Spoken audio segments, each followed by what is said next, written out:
Hi everyone, welcome to my channel. ವಿಡಿಯೋದಲ್ಲಿ profit and loss problem discuss ಮಾಡೋಣ. Mark price problem ಥರ ಅಂತ discount calculate ಮಾಡೋದು ಯಾವ ಥರ ಅಂತ ನೋಡೋಣ ಈ ವಿಡಿಯೋದಲ್ಲಿ. ನೋಡಿ question: a human bought a micro listed at ₹3,000 with a discount 20% on the list price. How much additional discount should be offered to the women to make the net price ₹2,208? ನನಗೆ ಒಂದು ಮೈಕ್ರೋ ಕಾಸ್ಟ್ ಬಂದು MRP ₹3,000 ಇದೆ, with plus 20% discount ಕೊಡ್ತಾನೆ. ಮತ್ತು ಈಗೇನು ಮತ್ತೆ additional discount ಕೊಡ್ತಾನೆ. Additional discount ಎಷ್ಟು ಅಂತ ಫೈಂಡ್ ಔಟ್ ಮಾಡಬೇಕು. ಫೈನಲ್ ಪ್ರೈಸ್ ಬಂದು 2,208.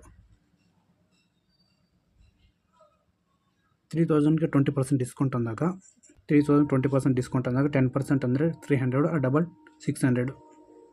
ಡಿಸ್ಕೌಂಟು 20% 600, 2,400. ಫೈನಲ್ ಪ್ರೈಸ್ ಬಂದು ನಮಗೆ ಎಷ್ಟು? 2,208. ನಾವು ಅಡಿಷನಲ್ ಡಿಸ್ಕೌಂಟ್ ಫೈಂಡ್ ಔಟ್ ಮಾಡಬೇಕು. 2,400 ಮೈನಸ್ 200, 2,208 ನಾವು ಡಿಫ್ರೆನ್ಸ್ 192 ಬರುತ್ತೆ. 192 ಡಿವೈಡ್ ಬೈ 2,400 100 ಕ್ಯಾಲ್ಕುಲೇಟ್ ಮಾಡಿದ್ರೆ ನಮ್ಮ ಡಿಸ್ಕೌಂಟ್ ಎಷ್ಟು ಅಂತ ಬರುತ್ತೆ ನೋಡಿ. ಇಲ್ಲಿ 2,400 ಮೈನಸ್ 2,208 ಡಿಫ್ರೆನ್ಸ್ ಬಂದು 198.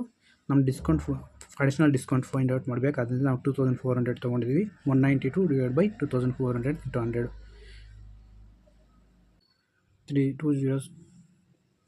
3 ಡಿವೈಡ್ ಮಾಡಿದಾಗ ನಮಗೆ 3 ಡಿವೈಡ್ ಆಗ 3 8 times, 3 6 times, again 3 4 times, 8 1 8 times.